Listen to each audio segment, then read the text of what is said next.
ഒരു റവ ദോശ ഉണ്ടാക്കാം.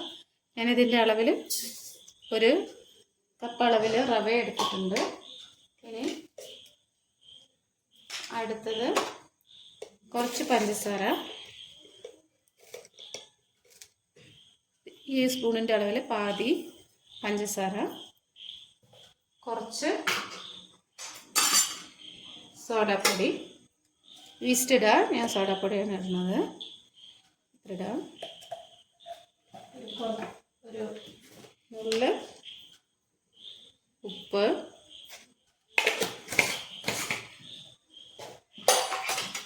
ഇത് നന്നായി ഇളക്കുക.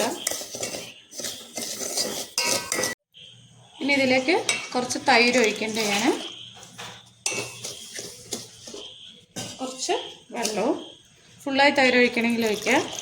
ഞാൻ കുറച്ച് വെള്ളം കൂടെ ചേർത്തിട്ട് നന്നായിട്ട് ഇളക്കി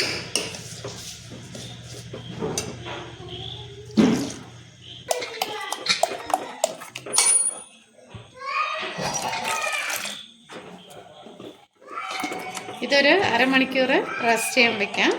ഒരു തേങ്ങയുടെ ഒരു മൂടി ഫുള്ളായി എടുത്തിട്ടുണ്ട്. അതൊന്ന് നമുക്ക് അരച്ചെടുക്കാം.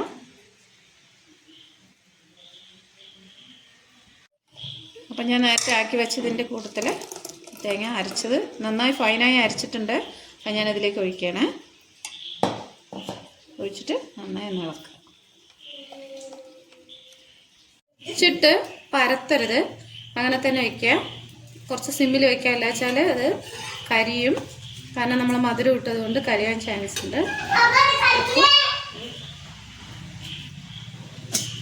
അപ്പോൾ ദോശ റെഡി ആയിട്ടുണ്ട്. പരത്തണ്ട, ഇങ്ങനെ ഒഴിച്ചാവുന്നത് അടച്ചു വെച്ച് ഒഴിക്കുക. എന്നാലും മുളക് ചമ്മന്തി ദോശ റെഡി ആയിട്ടുണ്ട്. അപ്പോൾ എല്ലാവരും ഒന്ന് ട്രൈ ചെയ്ത് നോക്കുക. ലൈക്ക് ചെയ്യുക, കമൻറ്റ് ചെയ്യുക, ഷെയർ ചെയ്യുക. Okay, thank you.